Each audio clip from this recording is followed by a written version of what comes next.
All right, well, thanks everybody for getting together. I'm anticipating a really good talk, not to jinx it, but I've been looking forward to this for a long time. I do want to say a couple of things. Laura mentioned the bioethics course being put on by the Institute for Catholic Culture. I've researched it, I've talked with them. It starts in May. It's going to go, I think, through November. It covers all of the major topics. It has, they vouched for the instructor who comes out of Connecticut, who's somebody who's supposed to be really, really good. I plan to sign up and encourage anybody else who's interested. Also, there's another thing related to defense of the faith and deepening your faith and understanding, as well as the liberal arts tradition, which is all connected. There's a new initiative called the Albertus Magnus Institute, which is it's very similar to the Institute of Catholic Culture in some ways, but more structured, has some of the same instructors and professors. Many are famous and eminent people that, like Anthony Easelin, Joseph Pierce, and others that you might know, I highly encourage checking it out. It's run out of California, all online, and it looks like a great opportunity for lifelong learning and filling those gaps that we all have in our formation. All right, so on to today. We're very fortunate to have somebody I've heard speak a couple of times and talk to informally and started to become friends with Dr. Jay Richards. He's got quite a long bio, so I encourage you to go to the Heritage Foundation and read it yourself.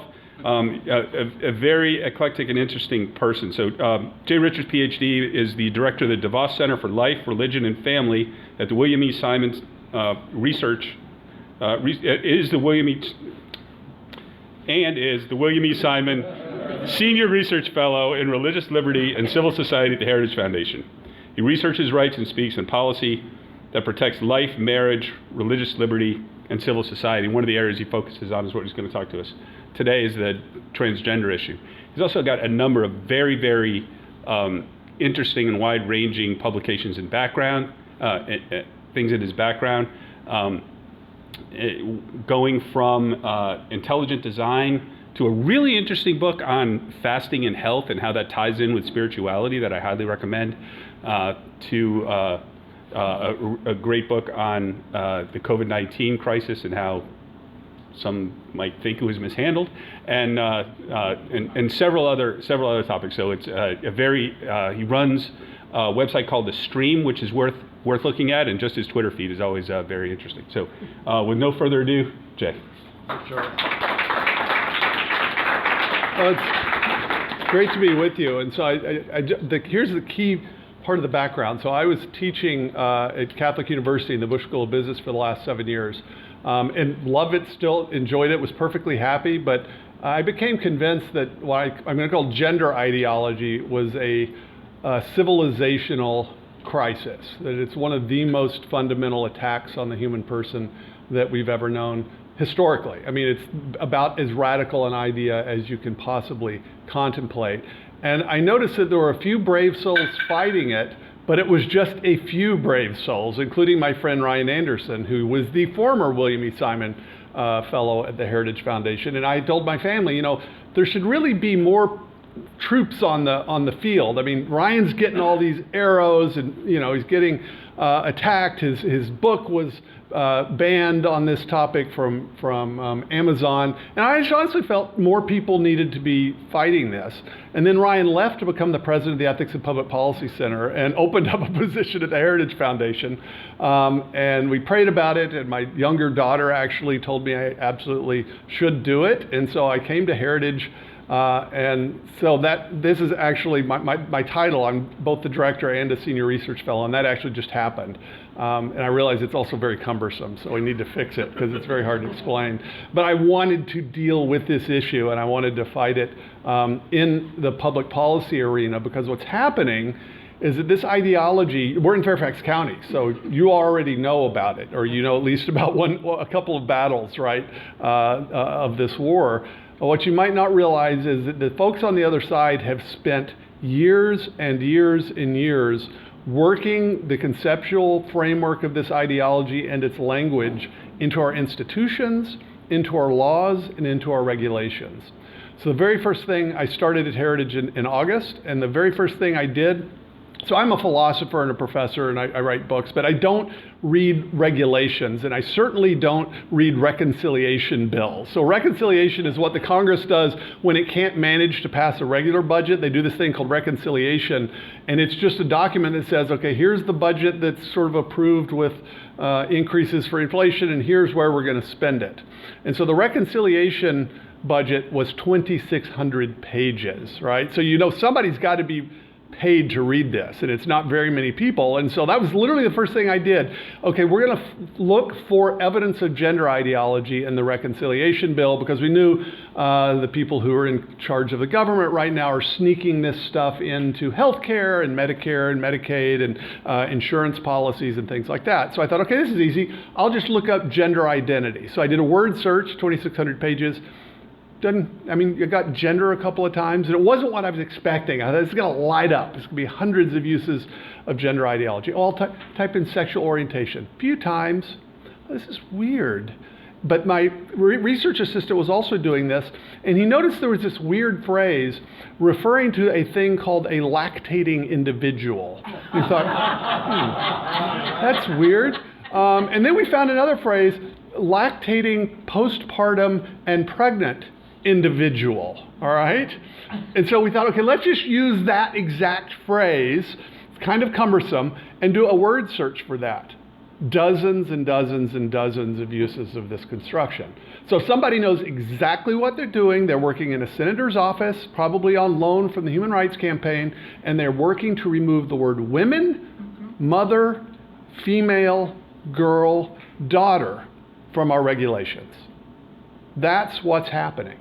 Now that is so bizarre and so exotic. I could tell you when I first started talking about this issue, I'm actually thankful frankly, for what has happened in Fairfax County in the last several months. I'm thankful for what's happened with Leah Thomas, the swimmer from the University of Pennsylvania, because now when I talk about this, people don't look at me like, does he wear tinfoil hats when he's at home? He's really getting worked up about this, because it seems so deranged that there would be an ideology that would actually want to make sure we don't use the word women, or if we do use the word women, that we don't imply that, right, only women can give birth, right? Or that you have to be a female to lactate.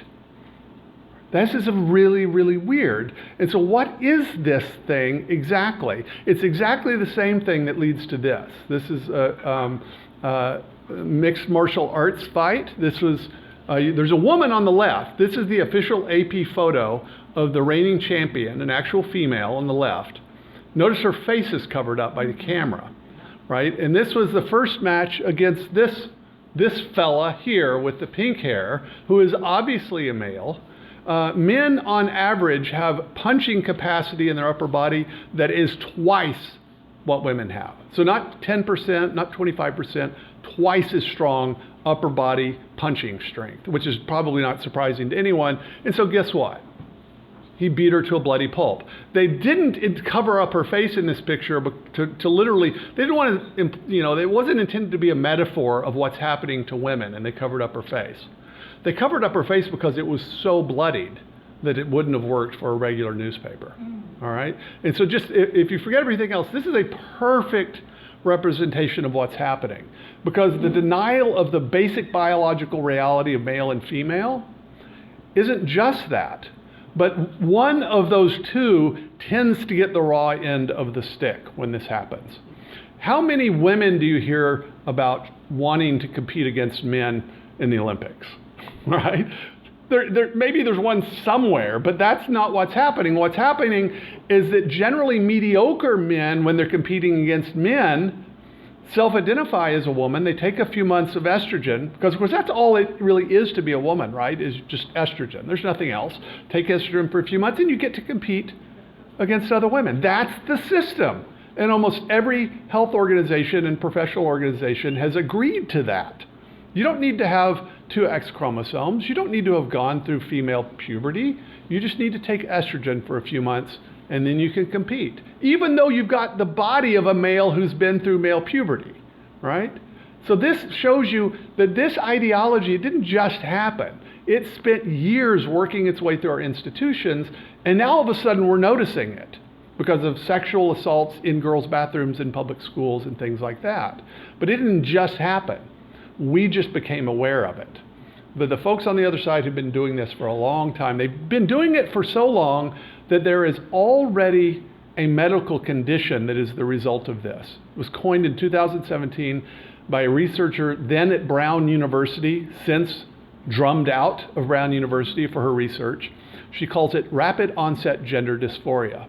Gender dysphoria is the condition was previously an extremely rare condition, mostly prevalent among young boys prior to puberty, in which they have a sort of discordant feeling. So they feel discomfort with their sexed body. That's called gender dysphoria.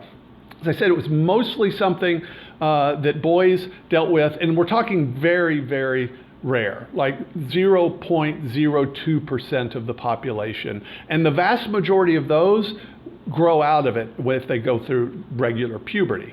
Well, all of a sudden, researchers like Littman noticed that over the previous 10 years, so she was doing this research in 2017, and in the previous 10 years, there had been a massive explosion, not just in the United States, but all around the developed and civilized world, of girls reporting to doctors and to clinics with symptoms of gender dysphoria. How much?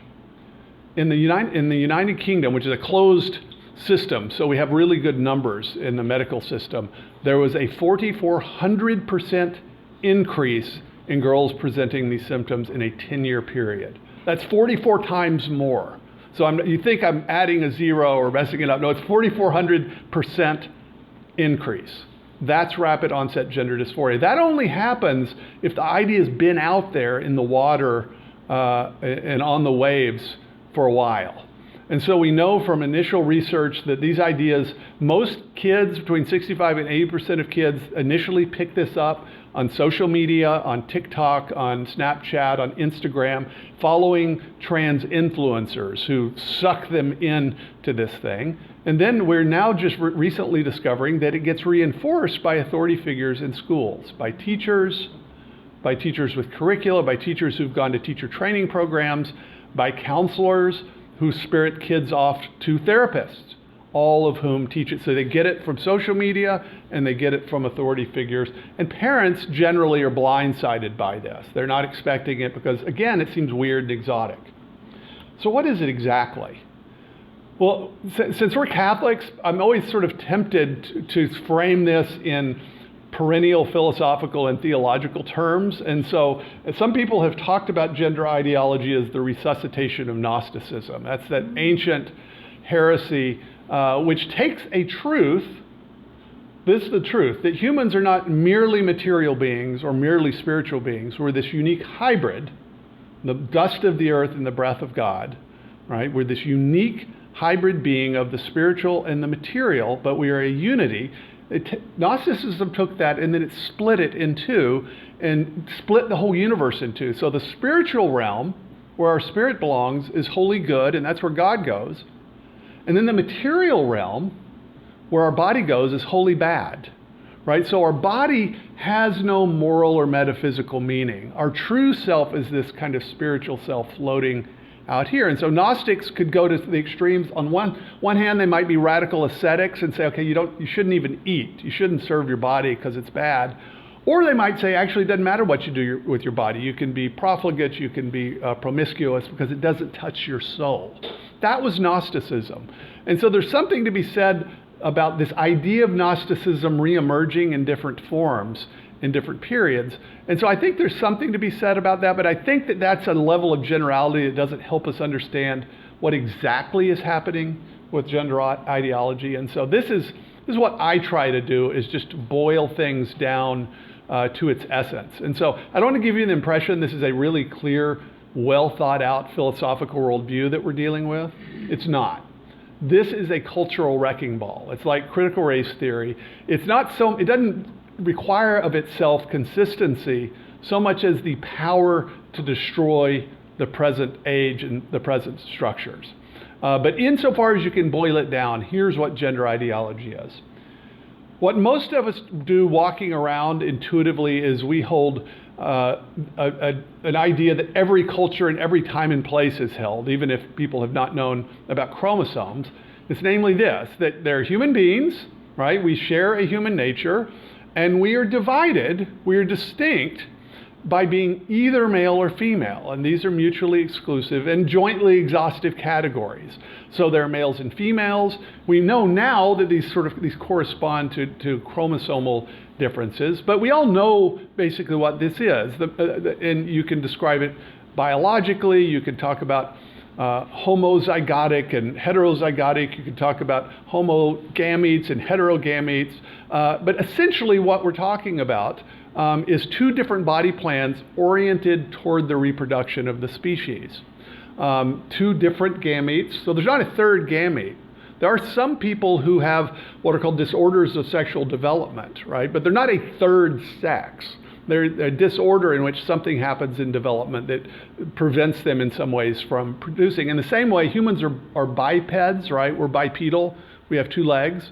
But if I go outside and I get my legs cut off tonight, I'm still a human, right? So you see, it's the same sort of thing. And so there are two gametes and two sexes.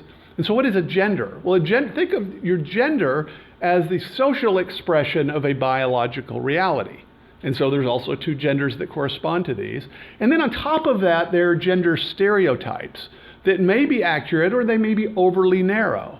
And I think part of the problem that we have with this issue is that people end up with really, really rigid, narrow gender stereotypes. They think that defines sex.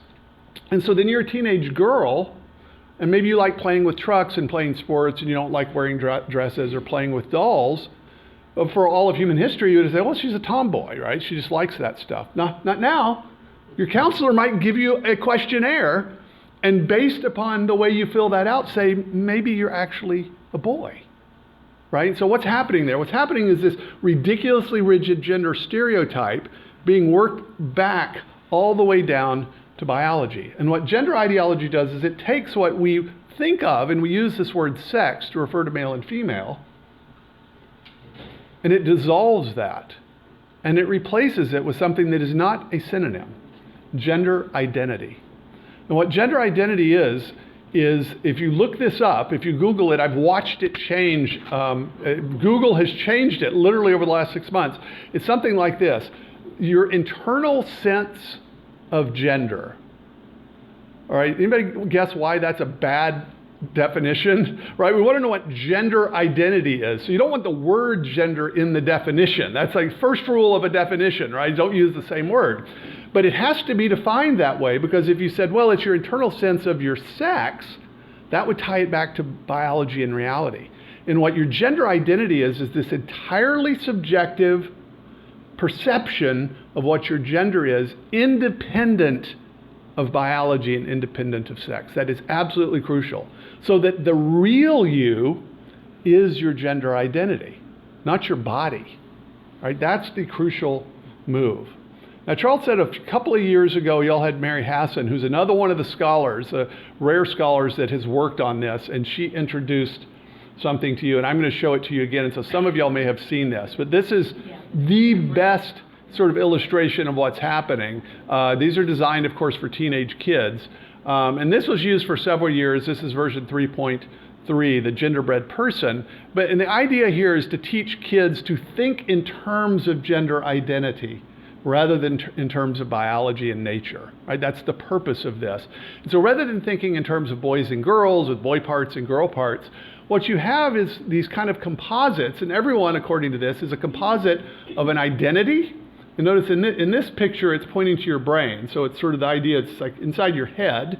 That's your gender identity, and it could exist along a spectrum of womanness and manness.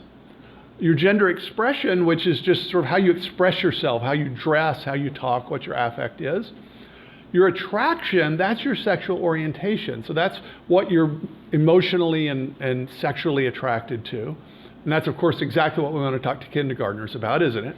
And then your sex. And your sex here, notice in this picture, it points at least to something biological. In this case, right to the crotch. But at least it's got that. Well, this image, though it got popular very quickly, was also severely criticized by the more consistent gender ideologues for a couple of reasons.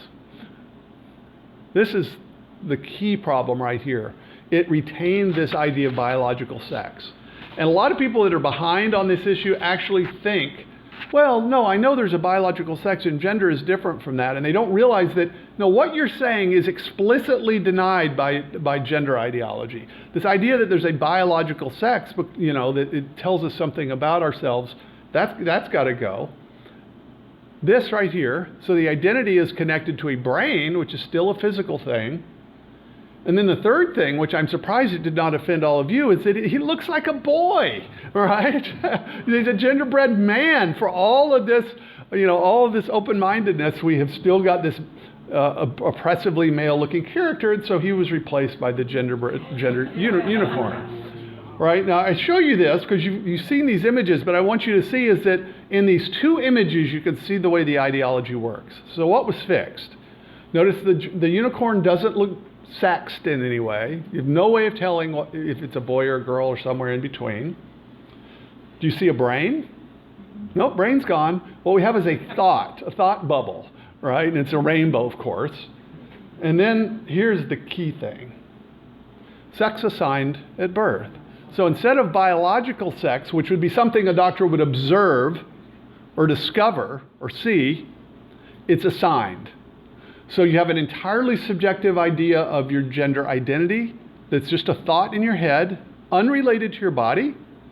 And then the fact that you are referred to as male or female is an entirely merely social fact owing to what a doctor chose to assign you at birth, but is not embedded in nature or biology.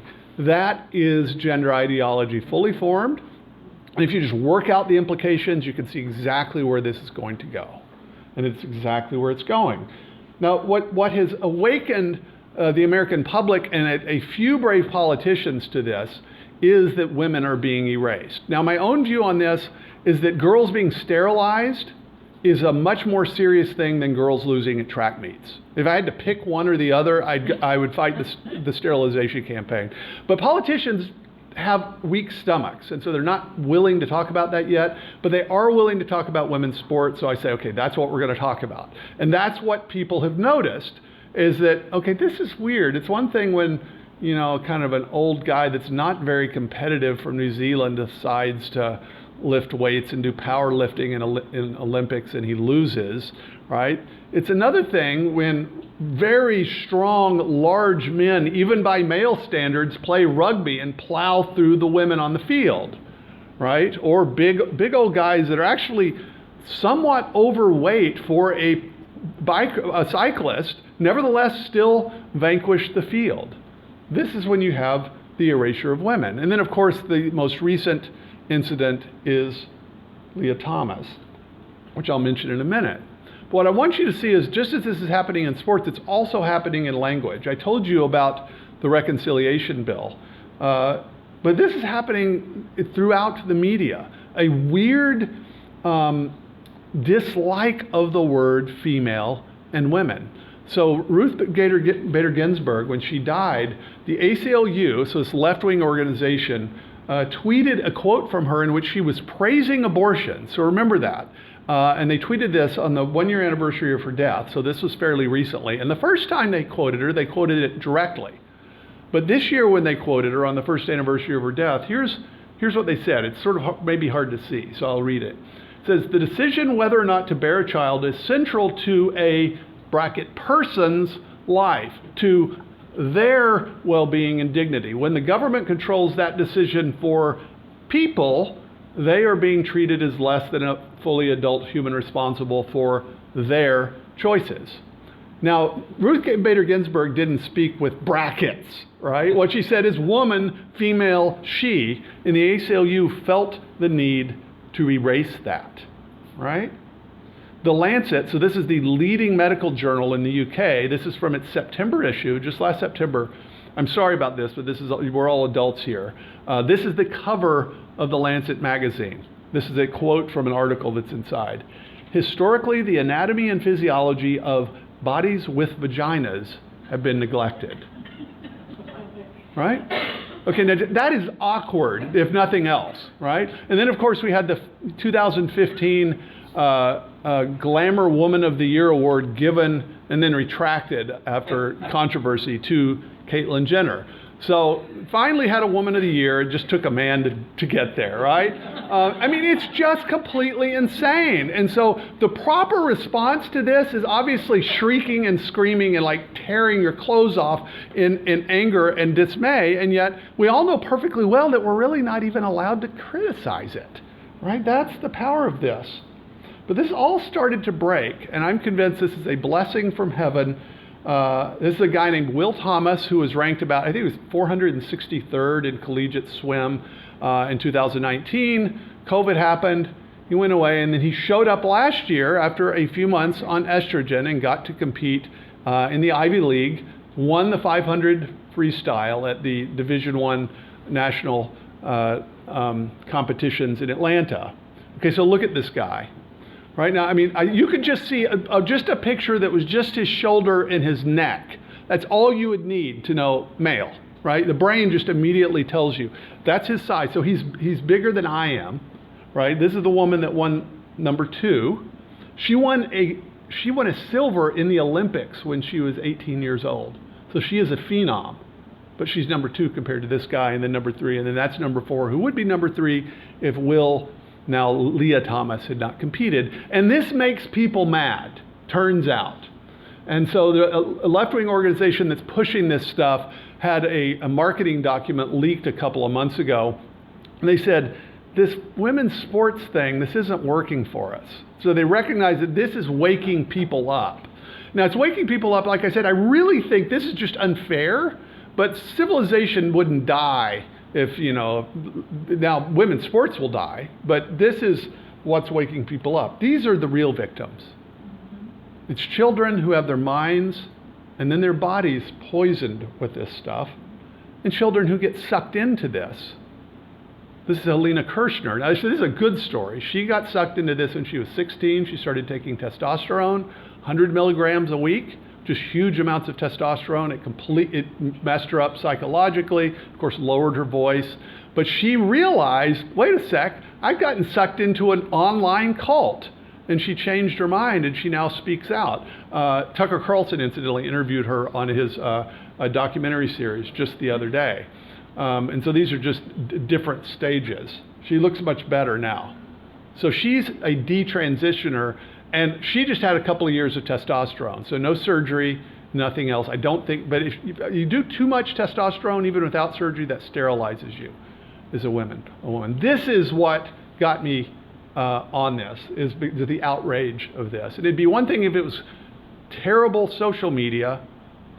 This is the advisory document released by the Department of Health and Human Services last week to define what gender-affirming care is.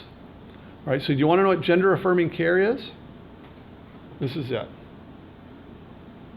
This is what gender affirmation means. It starts with social affirmation. So you take a girl that says she's a boy, and so the school and the teacher and everyone treats her as a boy and gives her a boy name. So everyone participates, right? That's social affirmation. If they're young, it's followed by puberty blockers to prevent the onset of puberty, which is followed by cross-sex hormones. So that would be testosterone for girls, estrogen for boys, followed by surgical interventions. And so the euphemisms on this can make you crazy. Top surgery, that for girls is a double mastectomy. Bottom surgery is the removal of ovaries and uterus. All right, this is happening. This is happening right now, and it's happening to minors. In fact, it's not only happening. I had a panel with a woman in early March named Abigail Martinez from California. Her daughter got sucked into this, and she didn't want to do it. And the Child Protective Services took her daughter away and sent her to live with a gender activist who would give her the testosterone she wanted. And what happened to the girl? Well, a young girl, heavy doses of testosterone. She got deeply depressed, more depressed than she was before, and she stepped in front of a train and she killed herself. That is what is happening. And we're at the stage now, I can tell you, as Charles and I spend some time on Twitter, on the other side right now, they're at the stage of denying this is happening. So they know it's bad. They know that this is utterly indefensible. This is how the Department of Health and Human Services, as of last week, defines gender-affirming care.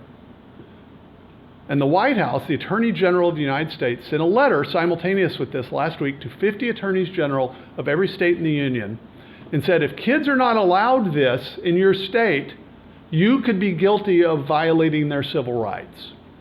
So it's worked its way up to the most powerful institute in the world. Now, you might be wondering, why would any parent agree to do this? Most don't. There are a few that seem weirdly to be kind of boosters for it. Most parents just get sideswiped by this stuff, and they go to a therapist or they go to their pediatrician, and this is what they're told over and over and over again. Do you want a live son or a dead daughter? In other words, the alternative to helping your child transition to his or her true gender is that they will commit suicide. And sort of stuck with that option, needless to say, most parents relent. This is based on a single deeply flawed study we now know is absolutely not true. The study purported to claim that transition actually treated kids' gender dysphoria. We now know that not only is that true, it actually makes it worse. But unless parents do detailed research, they're not going to know that. So that's the dark reality of it. I'm sorry I don't have a happier message here, but I'm actually really, really optimistic. I'm optimistic because I think this is so profoundly contrary to nature. It strikes directly at the natural relationship between parents and their children. You don't have to be a Christian. You don't have to be a faithful Catholic. You don't have to be a Knight of Malta, right, to be willing to risk or even lose your life for your children. That's built into most of us, right? What's happening is that parents don't realize that an ideology has seized our culture and that they have the means and the right to fight back. And so most of them don't realize that. But what's happening right now is that hundreds and soon thousands, and a few years from now, tens of thousands of victims are being created by this ideology. And unlike the victims of abortion, these victims are mostly still walking around and they're angry, right? And so ultimately this stuff's going to lose, and it's going to lose by class action lawsuits. But that, to me, I don't want to wait a decade until there's a sea of victims to decide what to do about this. I think we need to fight it now.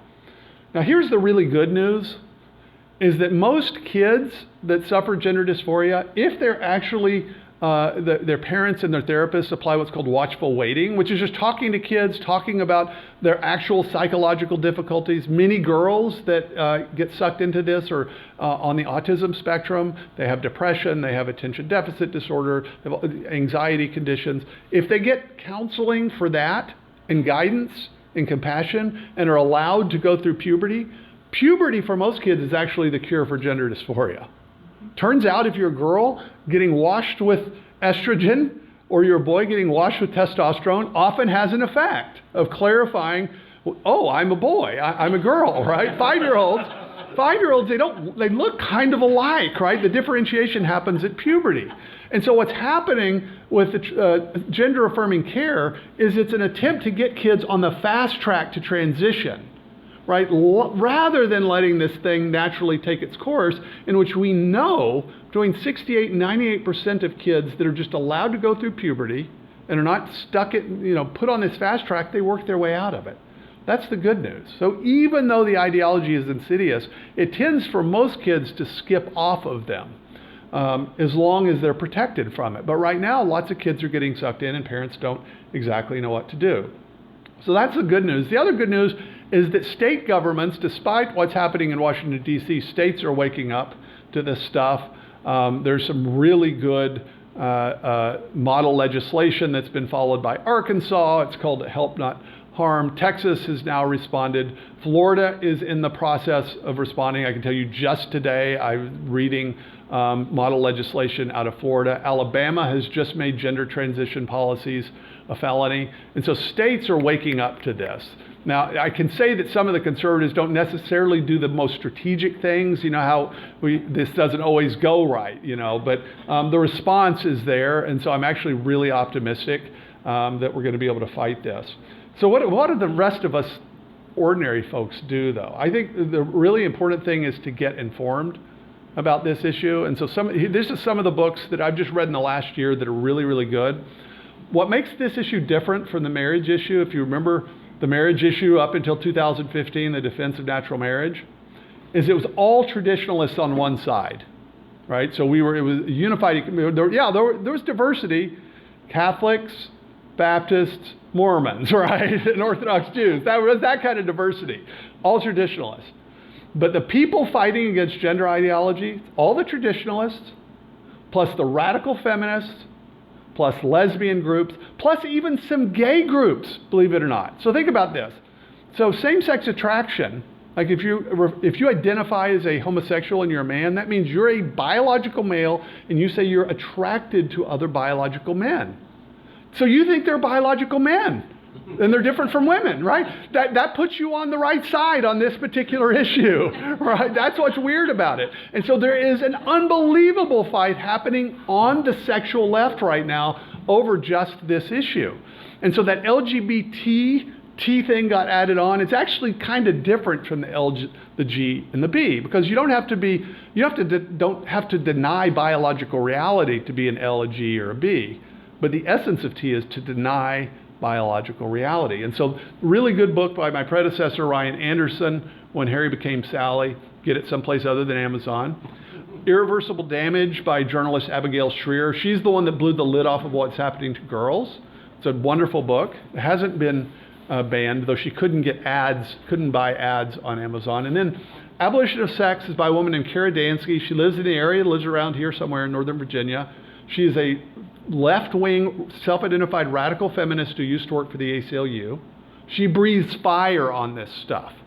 She's going to be the one that's going and speaking to members of Congress and their staff, right, who think, oh yeah, I'm used to hearing from the Heritage Foundation and Family Research Council. Are you used to hearing from the Women's Liberation Front who want your scalps, right? That's what we're dealing with. Deborah Soh is a sexologist, also on the left. Trans is an editor. Helen Joyce is an editor of The Economist magazine, also way over on the left. Material Girls, the most robust philosophical treatment of this by a woman named Kathleen Stock, who is a left-wing lesbian analytic philosopher. And she was drummed out of a tenured position at the University of Sussex over this book. But that tells you how different this is. Because what we're fighting over now is biological reality as it applies to the human race. We're talking mammalian biology is up for grabs in the political sphere right now. That's a disaster, but it turns out there's a lot of people that actually want to defend human nature. I'll give you one other weird one. Oh, you know about J.K. Rowling, right? J.K. Rowling is the billionaire author of the Harry Potter series. She's shown more moral courage than lots of Christians on this subject. She's been very explicit about this. And Richard Dawkins, the arch Darwinian atheist, is on the right side on this issue. He thinks this stuff is completely crazy, and he thinks women are going to lose out. None of those are really theological books. There's also two really good books by Catholics. One, and my friend and colleague John Grabowski at Catholic University of America came out just a few weeks ago, called The Genesis, or Unraveling Gender. Turns out John, 35 years ago, thought to do his dissertation on this very subject. And so his friends persuaded him, maybe it's time to turn that into a book. So it just came out. And then Abigail Faval is a Catholic philosopher with a PhD in gender studies. She was way over on the secular left, became Catholic. She has a book coming out in just a few weeks from Ignatius called The Genesis of Gender that sort of frames these things. And so these might both be people that you should have actually to speak to this group sometime. But with that, I know this is a little bit depressing. It's going to ruin your dreams. I promise you that this stuff enters your dreams, but maybe we'll stop and take some questions. Thanks so much.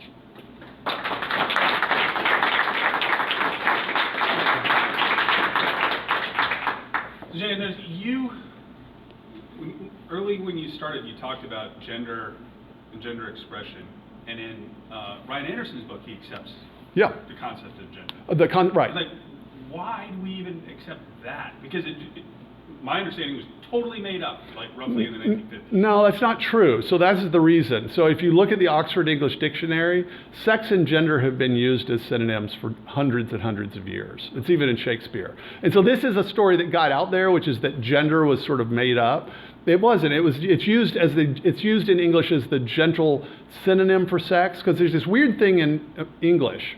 We use the word sex to refer to the sex act, right? But also to biological male and female. That's not true in lots of other languages. And so there's contexts where it's like, I don't want to use sex. And so and you find this in literature, references to the female gender. So it's a sort of gentle way of putting the point.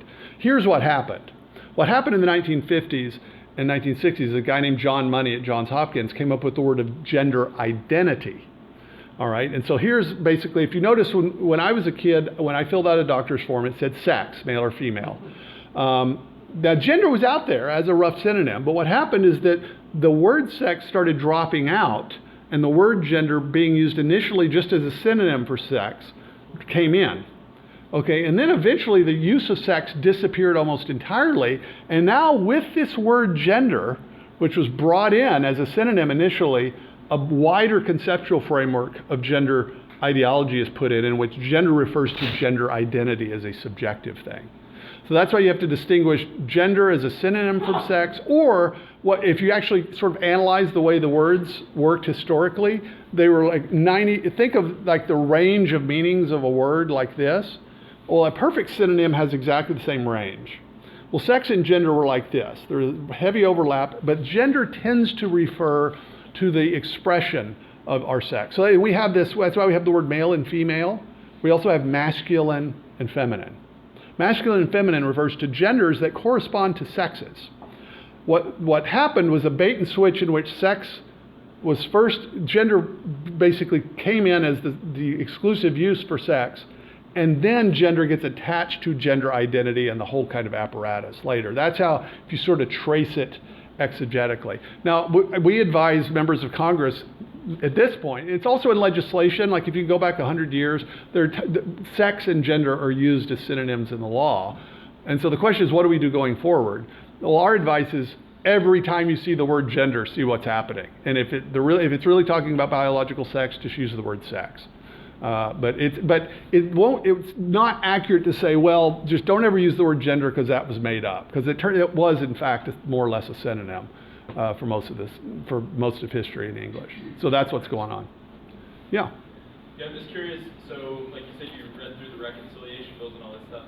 Do you have any sense of where this all is coming from? Like who's bankrolling? Oh, absolutely. What their agenda is?